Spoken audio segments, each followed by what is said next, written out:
안녕하십니까. 양영태 TV의 양영태입니다. 오늘은 2023년 4월 6일입니다.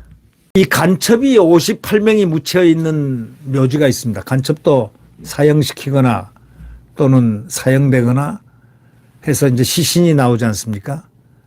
또 무기로 살다가 또 죽은 경우도 있을 거고 말이죠. 이런 간첩들 58명이 묻혀 있는 데가 어딘지 여러분 아십니까? 파주에 있습니다. 파주에 총 871구가 묻혀 있습니다. 6.25 북한군 계래군 전사자도 거기에 남아있는 시신을 묻어줘야 되니까 시신을 묻었다는 겁니다. 우리 대한민국은 이만큼 인도적입니다. 저자들은요 그런 거 없습니다. 예. 흔적이 없습니다. 근데 우리는요, 대한민국은요 6.25 전사자나 간첩들 시체까지 전부 수거해서 매장을 이렇게 다 시켜서 파주에 북한군 묘지로 돼 있습니다. 그런데 문재인이가 이 북한군 묘지를 갖다가 평화공원을 조성하려고 시도를 했다는 그런 기사가 떴습니다. 이거 천인 공노할 얘기 아닙니까? 6.25 전사자 등 포함해서 파주에 간첩들 시신이 171구가 매장된 이 북한군 묘지에 평화공원을 조성하겠다는 시도를 했다는 게 드러났습니다. 경기 파주 소위 적군묘지죠. 여기 6.25 전쟁 북한군 전사자 819 외에도 칼 폭파 테러범, 청와대 습격 무장공비 죽은 사람들 있잖아요. 대남 침투 간첩의 유해 총 58구, 또 강을 통해서 떠내려온 북한 측의 그 사체들 있죠. 이게 묻혀 있는 곳이 한 곳으로 이렇게 묻혀 있습니다. 파주에. 이 역대 정부와 군은 이 유해들의 송환을 지속적으로 타전, 시체 유해 이 신분이 누구다 가져가라 해도 한 구도 안 가져갑니다. 아무 설명도 없습니다. 설명 자체를 거부합니다. 그러니까 시체는 필요 없다는 거죠. 말이 없다는 거죠. 이 응답이 없습니다. 그래도 대한민국은 그대로 묘역을 하나 해가지고 시신을 갖다가 전부 다 거기다가 매장을 다 해서 그 다 묘지를 만들어 줬는데, 국민의힘 서범수 의원이 이 국방부에서 자료를 받았는데 거기 보면 적군묘에는 1968년 1월 21일 청와대를 습격한 북민족보위성 정찰국 124군 부대 잘 아시죠? 청와대 습격했던 그 무장공비 30명 시체. 그 다음에 1987년 칼 폭파범, 폭파로 생긴 그 아시죠? 저 김현희는 살아 있습니다. 미리 생포됐었기 때문에. 김현희는 제가 치료를 해서 잘 알고 있습니다.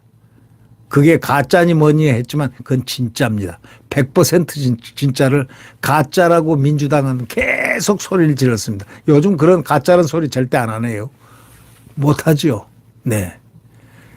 김현희 칼기 폭파범을 제가 치료를 담당을 한동안 많이 했습니다. 그래서 제가 잘 아는데 진짜입니다. 진짜 칼 폭파범입니다. 네.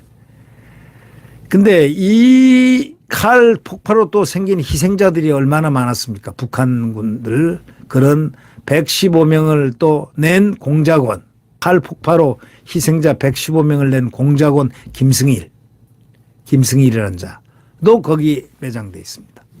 폭파범 공작원. 115명 칼 폭파를 해서 우리 국민들을 참혹하게 이렇게 죽인 바로 그 공작원 김승일이도 묘가 거기 있습니다. 또 1998년 전남 여수에 말이죠. 반잠수정이 이렇게 침투를 한 사건이 있었습니다. 당시 사망한 간첩 6명과 공비 총 58명 시신이 파주에 매장이 되어 있습니다. 1996년 발생한 강원 철원 3사단 침투 사건 공비 3명, 또 경기 파주 1사단 침투 사건 공비 1명을 비롯해서 1999년 동해안 침투 공비 1명, 그 외에 무장공비 6명, 해서 엄청 많이 861구가 지금 거기에 다 묻혀 있습니다. 북한에서 강물에 떠내려온 무장간첩 또는 탈북자 등으로 추정되는 시체 3구도 지금 묻혀 있습니다. 그러니까 이걸 가져가라고 해도 안 가져갑니다. 이 북한군 묘지를 깨끗하게 해놨습니다. 북한군 묘지라고 딱 현판까지 써놓고 똑똑하게 깨끗하게 이렇게 조성을 해놨습니다. 그래도 안 가져갑니다. 그러니까 6.25 전쟁 때 전사자인 819뿐만 아니라 7월 27일 정전 이후에도 90년대 말까지 침투한 무장공비 등 제네바 협약 대상이 아닌 비전사자 61구 시체까지도 전부 다 거기에 다 묻혀놨습니다. 근데 대한민국은 보면 정말 신사국입니다. 젠틀 카운트리입니다. 하고 저기 북쪽에는 야만하고 신사국하고 같이 공존했다는 것, 이 자체가 슬픈 역사 아니겠습니까? 이제는 북한을 갖다가 우리 같은 나라다, 민족이다 이렇게 생각하는 감정이 요즘 세대는 별로 없다는 그런 얘기들도 있습니다. 네. 그러나 우리가 꼭 자유통일을 해서 자유 대한민국의 통일을 해야 될 나라이면은 틀림없습니다. 네. 예, 정부는 이제 1954년 국군 유엔군과 북한 중공군 간의 1차 유해 송환 이후에 전국에 흩어진 적군묘를 모아가지고 남방 한계선의 5km 거리인 파주 적성면 닭곡리에 6,099m 적군, 엄청 넓습니다. 약 2,000평가량 됩니다. 여기를 적군묘지로 조성을 해가지고 교전 중에 사망한 적군 유해를 존중하고 묘지도 관리해야 한다는 제네바 협약과 인도주의 원칙에 따른 조치를 지금 다 100% 취했습니다. 유해 송환 절차가 추가로 이루어질 경우를 대비하는 측면도 있습니다. 실제로 그런데 이거를 갖다가 이 묘를 평화공원으로 조성하려 했다는 그런 엉터리 같은 문재인의 정부가 시도했다는 것이 드러났습니다. 문정부에서 평화공원 조성을 시도했다는 것. 이게 말 됩니까? 전사자 묘역은 전사자 묘역이지 평화공원 조성이요? 평화를 위해서 묻힌 사람들입니까? 문재인 그러지 마십시오. 문재인은 도대체 어떤 사람입니까? 질문하지 않을 수 없는 겁니다. 예? 참, 이 문재인을 보면 말이죠. 이래서 이 문재인 정부가 2018년에 자기가 집권 2년 차입니다. 2년 차 딱 집권하자마자 그 다음에 평양 남북 정상회담 이후에 적군묘지 일대를 평화공원으로 조성하려는 시도를 했던 것으로 알려져서 국민들의 공분을 사고 있습니다. 아니 지금 적군묘지를 이렇게 만들어서 조성해 준 것만 해도 정말 제네바 협약에 의해서 대한민국이 모범적으로 하고 있다는 이 세계에서 격찬을 받았는데 인도적인 나라라고, 인도적인 조치를 취한 나라라고.